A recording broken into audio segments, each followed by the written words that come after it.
We're answering your questions today. Plus, we're doing something a little extra, and that is we're taking a look at some of the snaps and stats from the Giants' win over the Philadelphia Eagles. That's all coming up on today's episode of the Locked On Giants podcast. You are Locked On Giants, your daily New York Giants podcast.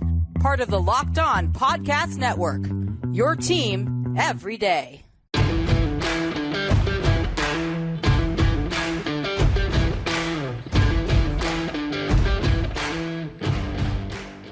Hello, New York Giant fans, and welcome to another edition of the Locked On Giants podcast, part of the Locked On Podcast family, your team every day. My name's Patricia Traina, and happy Tuesday to everybody. So happy to have you with us. Thank you so much for making us your first listen of the day, or if you're watching us on YouTube, your first watch of the day. And if I may, I'd like to give you an update on YouTube. I have crossed the 900 subscriber mark. I think I'm at about 920 as of this recording. So I am 80 subscribers away from the golden lollipop. So if you watch this show regularly on YouTube, haven't already done so, please hit that subscribe button and click that little bell so that you get notifications. In addition to doing the daily shows Monday through Friday, I'm also doing updates as they are necessary. So plenty of stuff here on the Locked On Giants podcast. And of course, on today's show, it is a Twitter Tuesday. I will be answering the questions that you guys and gals sent in. But before we get to that, I'm going to do something a little new, something I don't really do that often on the show. But I was putting together some notes for an article I was about to write. And I said, you know what? Let me just kick this over to the podcast, because I think maybe this might be more of interest to the podcast listeners. And that is, I went in and I looked at some statistics from the Giants game against the Philadelphia Eagles. I looked at snap counts, and I have some takeaways that I want to talk about. And as always, if you have comments or questions, drop them in the comment section below, or send them to me at lockedongiantspodcast@gmail.com. And I will, of course, respond to as many as I can. All right. So I want to start off by talking about some of the playtime percentages, which is the snap counts from the Eagles game. And there were a couple things that kind of stood out to me, and I want to talk about them. The first is on offense. Pharaoh Cooper, wide receiver, played on 35 of the total 60 snaps, which is 58%. John Ross, on the flip side, only got 11 snaps, or 18%. Now, I don't know about you, but if you saw the game, I thought John Ross, with his straight ahead speed, far better and far more worth having on the field than Pharaoh Cooper. Now, that's not to take away from what Pharaoh Cooper brings to the table. He's an excellent return specialist who was, I think, signed to be that CJ Board replacement. CJ Board, of course, being on injured reserve with the shoulder ailment. But I don't understand what the coach's thinking is in not playing John Ross as often as Pharaoh Cooper. Now, the only thing I can think of is that John Ross is still not 100%. He did have some injuries. I know he was on the injury report, believe it, if it wasn't this past week, I know it was the week prior. So maybe something is still nagging him. But you know what? You watch John Ross in action, and the guy's got speed. And just, and looking at the stats from the game the other night, John Ross caught 2 passes for 28 yards, which is an average of 14 per pass. And Cooper had 1 catch for 6 yards, an average, obviously, of 6 yards per catch. Now, I don't know about you. I know it's not that big of a difference, but I'll take the 14 yards per catch over the 6 yards per catch any day. And John Ross, the good thing about him is, again, that straight line speed. Now, the bad thing, injuries. So maybe that is why Pharaoh Cooper is getting more snaps. But can anybody explain to me why Pharaoh Cooper is out there on the field on third downs and sometimes Kenny Golladay is not? I still haven't quite figured that out. I mean, maybe somebody out there has an answer. If you do, I sure would be interested in knowing, because you would think you'd want Kenny Golladay out there, who is a speedster. And by the way, speaking of Kenny Golladay, 7 targets, 3 receptions, 50 yards, 16.7 average with a long of 18. And matter of fact, I'm looking at the long passes for each of the receivers. And John Ross had the longest of, I'm sorry, not John Ross. Evan Ingram had a 20-yard long, John Ross a 19-yard long. Kenny Golladay targeted 3 times in the red zone, which was supposed to be a tweak that the Giants were going to make. And Kenny Golladay was 0 for 3. So, yeah, I question some of the passes that were thrown to Kenny down there. I think Kenny Golladay is at his best when he has a jump ball to go up for, especially in those the red zone and the shorter areas. And I'm not so sure he had that in the game against the Eagles. I think the Giants kind of outsmarted themselves a little bit when it came to Kenny Golladay. But, I'd like to see them kind of iron that out with their receivers moving forward in these last few games with Freddie Kitchens calling the plays. But let me get back to the snap counts here. I mentioned Pharaoh Cooper having more snaps than John Ross, which, again, unless there's an injury involved, which there might very well be, I don't get that. Another thing I did not get, Eli Penny only got 5 snaps on offense. Now, I get it. Saquon Barkley is back. Saquon Barkley got 52 snaps, or 87% of the snaps. But here's what I see in Saquon Barkley. And I think the Giants are kind of chasing, the end of the rainbow here with Saquon Barkley. I'm really starting to believe this. Saquon is a feast or famine runner. All right. And if you look at his stats from the Eagles game, he had 13 carries, 40 yards, an average of 3.1 yards per carry. But his long was 32 yards. So take away the 32 yards, and he's down to 12 carries, 8 yards. All right. That's not very impressive. Now, is that ankle still an issue? Possibly. But I've said this before on the show, and I'll say it again. I don't particularly care for how Saquon Barkley has been running of late. I think he stops his feet when he approaches the line of scrimmage, doesn't really lower his shoulder and try to push the pile like a Devonta Booker does. That might not be the type of runner he is, but it drives me crazy, because sometimes you just have to take what's there. And I just feel like sometimes by stopping his feet and doing that dancing that he does, he's looking for that escape hatch, that open crease to slip through for the home run ball. And it's not always going to be there. The second you stop your feet, that crease that might have been there, previously is gone in a snap. And that's why I sometimes wonder if that's the reason why Saquon Barkley is a feast or famine type of runner. Just hit the hole and go. I don't get why he's is it because he's been injured? Possibly. Is it because he's still not right? That could be, but I think he's always been that way, even going back to college. And, I don't want to say I'm disenchanted by Saquon Barkley, but right now, if you said to me, would you sign him to a long-term deal? If he stays healthy, I'm going to say no. I got to see a lot more from Saquon Barkley. And to that end, I mentioned, Eli Penny and the snap counts and Devonta Booker. Devonta Booker had 10 snaps on offense. I'd like to see Devonta Booker's snaps increase. All right. I've always believed that, Barkley had 52, Booker had 10, Penny had 5. Why not create a 3-headed monster there? I mean, I know Saquon, he's the elite talent, but maybe you'll get a lot more out of him if maybe you reduce some of what he's doing and reduce some of what you're asking him to do. I mean, I don't know. Is it worth, it's worth a shot at this point, right? I mean, what's the worst that could happen? Devonta Booker, puts up equal numbers, or Eli Penny puts a dent in the rushing yards. I mean, would that be so horrible? I don't know. Okay. Another question I know a lot of people ask me is about Matt Parrott. Matt Parrott got 9 snaps against the Eagles, all as a blocking tight end.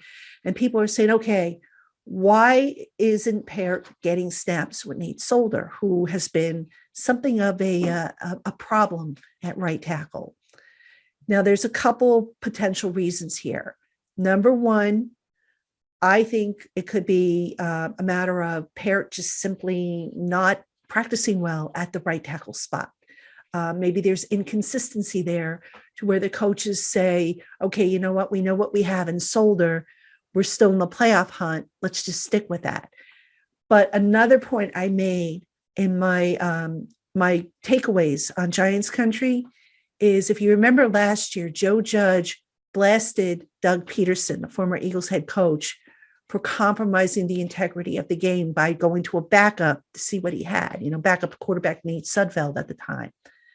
Is it possible that maybe Judge in his thinking is saying, okay, you know what, now's not the time for me to see what I've got in Matt Parrott, because he hasn't shown me much in practice to where I'm going to move Nate Solder out of the lineup. I mean, that could be a factor in.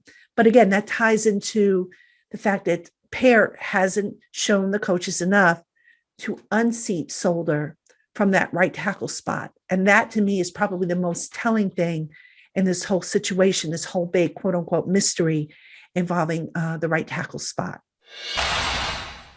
Hey, Giant fans, we have more coming up on today's show. But first, in life, we're all bound for different things. And with beachbound.com vacations, you could be bound for adventure, for passion, for discovery, togetherness, or the unexpected. Visit beachbound.com to find the perfect beach vacation for you, no matter what you're looking for. What are you bound for? Again, visit beachbound.com today to find out. All right, Giant fans, welcome back to the Locked On Giants podcast. Patricia Traina here with you, and I'm going over some stats and snaps from the Giants Eagles game, as well as I have some historical stats from this season that I'm going to talk about in just a minute. And then, of course, coming up, I'm going to be answering your questions here on a Twitter Tuesday. But now let's take a look at a couple things on defense that have kind of stood out to me. All right. The first thing on defense that's really kind of popped out is the return of Lorenzo Carter, outside linebacker. Now, Carter missed 3 games due to an ankle injury. And of course, last week he was dealing with a stomach virus on top of everything else. And Carter got 43 snaps, or 64% of the defense's snaps. And Quincy Roche, who I thought was really starting to show some stuff, some intriguing stuff there, his snaps were reduced to 31 or 46% of the defensive load. Okay, so now let us talk production here. Quincy Roche against the Eagles finished with 2 tackles, both solo affairs. Lorenzo Carter, playing nearly double the amount of snaps, 1 tackle, a solo tackle, no sacks. All right, we are now just having finished week 12, and Lorenzo Carter, outside linebacker, has no sacks. I mean, come on. At this point, you're going to tell me, if you're the coaches, you're going to tell me Lorenzo Carter is going to give you a better chance to win than Quincy Roche, who's been more productive and who's been able to get some pressure on the quarterback? I'm sorry, I'm not buying it. And I don't understand why Lorenzo Carter is back in there when he has basically done very little to justify the amount of snaps he's been getting all season long. Injuries or no injuries, I don't get it. So another one of those great mysteries that only the coaching staff knows the answer to. And even if you ask them the question, they probably won't come right out and say anything, to clarify it. But hey, the numbers don't lie, right? All right. And in our final defensive snap/stat count, I've got to talk about this because, I was curious to see what James Bradbury had done, not just against the Eagles, but over the last few games. And I went back to Pro Football Focus and I looked up Bradbury's coverage assignments. And starting in week 8, that is when defensive coordinator Patrick Graham assigned Bradbury to cover tight ends. Not exclusively, but on occasion, he had him line up against tight ends. So Bradbury has now lined up against Travis Kelce of the Chiefs. Darren Waller of the Raiders, Cameron Brate of the Bucks, and Dallas Goedert of the Eagles. And according to Pro Football Focus, he has been targeted against tight ends 8 times. Anybody care to guess how many receptions he's allowed and how much yardage? You're going to be very surprised at this. I know I was. He has allowed 1 reception to tight ends, 1 in 8 pass targets for 12 yards, only 2 yards after the catch, and 1 first down. That coming to Cameron Brate of the Bucks. That is amazing. That is pretty good production by James Bradbury. But here's the cool thing. Going back and looking at Bradbury's passer rating, now remember, with a defensive player, the lower the passer rating, the better. So ever since Patrick Graham started moving James Bradbury to cover the tight ends, and again, it hasn't been exclusive, it's been in select spots, but Bradbury, and I'll read you off his passer ratings here. So let me see. Against Kelsey, it was 64.6. Against Waller, 87.5. Against Brate, who again is the only tight end he allowed to catch a ball against him, 101.7. Still not horrible, but not great. And Goddard, 64.6. All right. So if you have thought to yourself, okay, James Bradbury looks like he's playing better these last few weeks, there's your reason why, folks.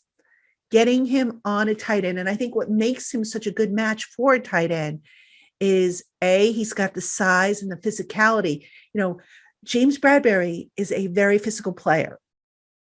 And I think in the beginning of the year, the defensive scheme kind of took some of that away from him. He was playing so far off the ball and just not able to come up and whack guys around like he is accustomed to doing. That has changed. And, now you've got a better matchup for him. He's going against taller guys, but not guys who are so, incredibly that much taller than him that it becomes a gross mismatch. And you are seeing James Bradbury these last 4 games play a lot better because of it. So kudos to defensive coordinator Patrick Graham for coming up with that solution to help Bradbury, who this year has been struggling big time. And might I also add that Bradbury against tight ends has not given up any touchdowns. So that's another big thing. Hey, Giant fans, it's the most wonderful time of year as college football gears up for the playoffs. The NFL playoff race starts to take shape, and the NBA and NHL continue to heat up. No matter what sport you like, BetOnline has you covered all holiday season with more props, odds, and lines than ever before. Head to their new updated desktop or mobile website at betonline.ag and sign up today using our special promo code LOCKEDON to receive a 50% welcome bonus. Don't wait to take advantage of all the amazing offers that BetOnline has. Visit their site today. Again, that's betonline.ag. Get your 50% welcome bonus with the code LOCKEDON.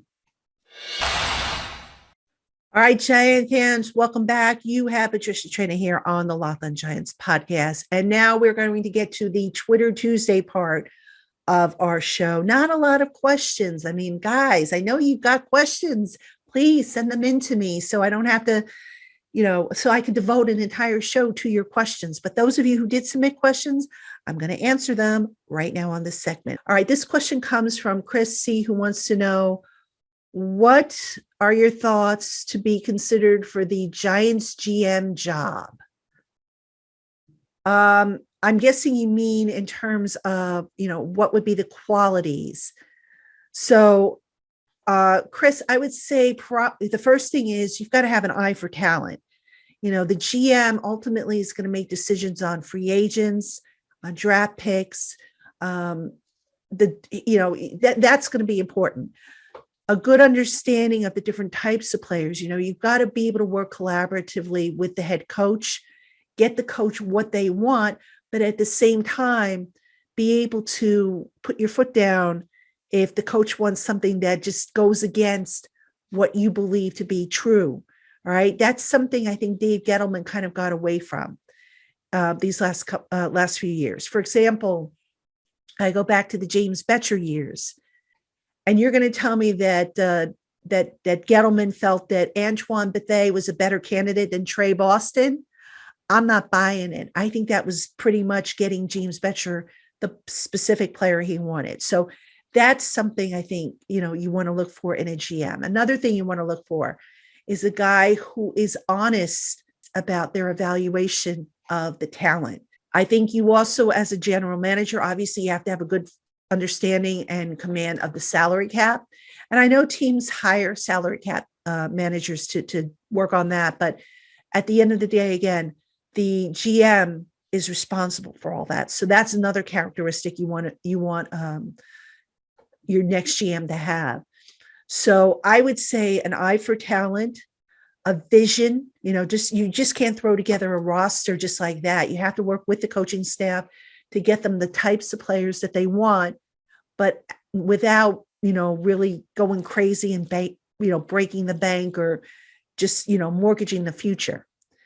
The next GM that does come in here, assuming that Dave Gettleman is finished and parts ways with the Giants after this season, that GM is going to have to do it through the draft, because the Giants salary cap situation, as I have said numerous times on this show, is bad next year, really bad. They're going to have to cut guys. And I know Joe Judge, the head coach, always says, oh, if it were up to me, I'd bring everybody back. Well, you know what? It doesn't work that way. That's a nice little pipe dream, but it doesn't work that way. So that GM is going to have the conviction to say to Joe Judge, sorry, Joe, we can no longer afford to carry Sterling Shepard or James Bradbury or Kyle Rudolph or whoever. I'm just using those names as an example. And at the end of the day, the GM is going to be the final say. Now, when the process goes down, and this is probably another question a lot of you have, is who's going to make the decision? Is it going to be Judge or is it going to be ownership?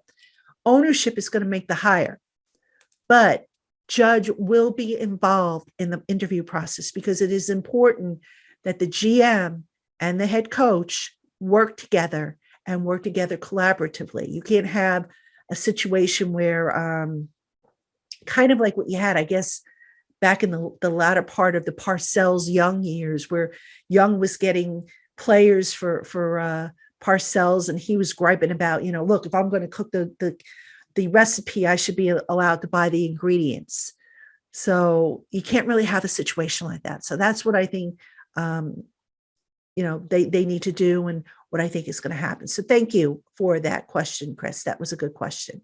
Okay, let's get to a couple of Twitter questions. Plainview 888 wants to know thoughts on Aaron Robinson. I like this kid. Plain and simple. I like him. He's a physical slot cornerback, a big slot cornerback. And, I've said this time and again, teams, offenses in particular are getting more creative about who they put in the slot. So it is not uncommon to see a bigger tight end or a bigger receiver to create mismatches.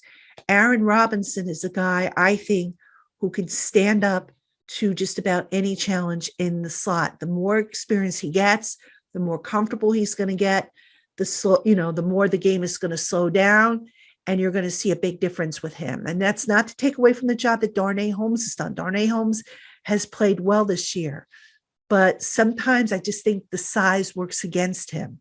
If you put a 6'6" guy against a 5'10" guy, there's no contest there. I'm sorry. You get them in a jump ball situation, no contest. So for me, the bigger guy is I think why they brought in Aaron Robinson, who can play a little bit on the outside. I'm not so sure outside is his best position, but as a slot cornerback, kid's good.